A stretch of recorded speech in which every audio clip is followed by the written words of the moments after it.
Cette vidéo contient du spoil. Genre beaucoup. Genre on va parler des derniers scats de One Piece entre autres.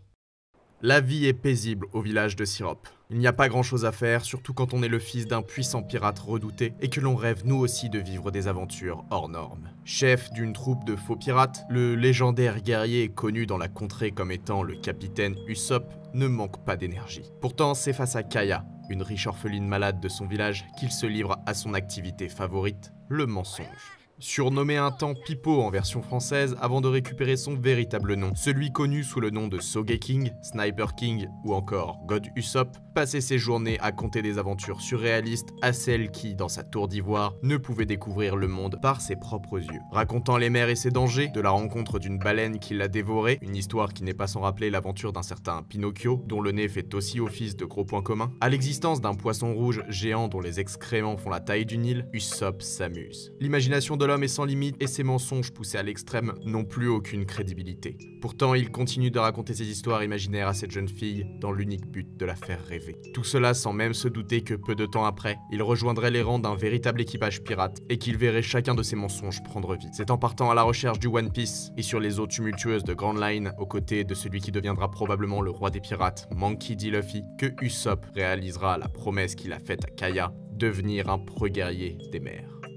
Près de 1000 chapitres se sont écoulés depuis que le capitaine Usopp a pris la mer en direction de Laugh-Tale. Bon nombre de ces histoires ont pris vie au fil du récit, et lecteurs comme spectateurs, nous avons pu découvrir le fabuleux monde dans lequel il évolue. Du petit raté de service à la figure de dieu libérateur de tout un peuple, la mythomanie dont il fait preuve se transforme peu à peu en prophétie. Mais pourquoi nous raconter l'histoire avant même de la vivre ?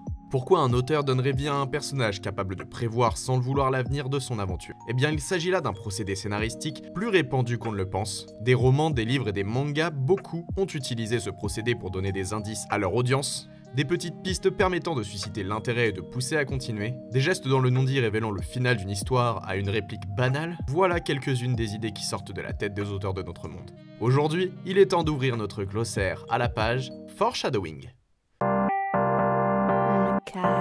Beats.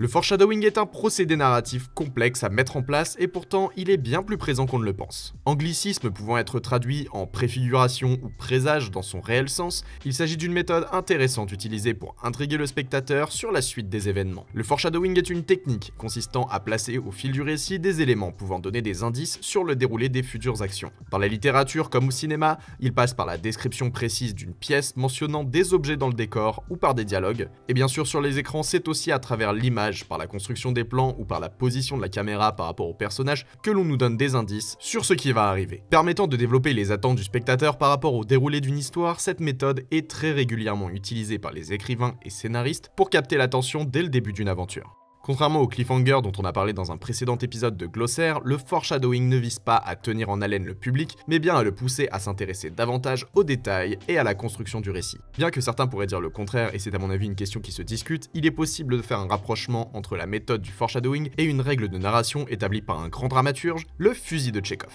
Établi par Anton Tchekhov, cette règle indique que, dans les grandes lignes, si la présence d'un objet est mentionnée dans la première partie d'un récit, celui-ci doit être utilisé dans le second ou le dernier acte du récit. Pour expliquer ces dires, je vous propose de prendre un exemple sur un film qui utilise la technique au premier degré. Shaun of the Dead est une comédie horrifique sortie en 2004 et réalisée par Edgar Wright. Nous y découvrons les personnages de Simon Pegg et Nick Frost dans un bar dès les premières minutes de notre récit. Ils discutent et l'un d'eux mentionne le fusil Winchester, accroché au-dessus du bar. Masqué dans une foule de choses insensées, le fusil passe inaperçu dans le dialogue. Pourtant, lorsqu'une bande de zombies les attaque et qu'ils se réfugient dans ce même bar, la présence de celui-ci prend tout son sens. Ainsi, on découvre le fusil de Tchekhov. Voilà un rapprochement possible entre ces deux techniques. On reconnaît bien l'aspect détail caché, qui se révèle être un point assez important du récit. Bien évidemment, il existe bien des façons de faire un foreshadowing, et que ce soit au cinéma, dans les livres ou dans les mangas, comme nous avons pu le voir pour One Piece, les auteurs redoublent d'imagination pour nous guider dans leur monde.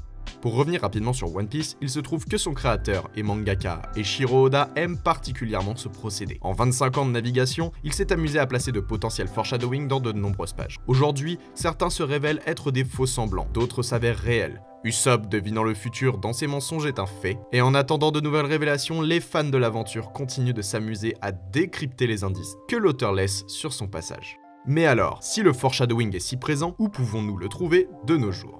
Eh bien c'est assez récurrent, et pour un spectateur qui ne fait pas attention, il passe souvent inaperçu. Pour commencer, nous pouvons parler de Fight Club, qui nous laisse durant toute la durée de son film plusieurs phrases et plusieurs plans nous révélant le plot twist. Il en est de même pour Seven ou Usual Suspect, et un bon nombre de thrillers sombres. En effet, dans une histoire d'enquête, un foreshadowing permet de donner des indices supplémentaires sur le coupable au spectateur, sans que les personnages ne les relèvent complètement.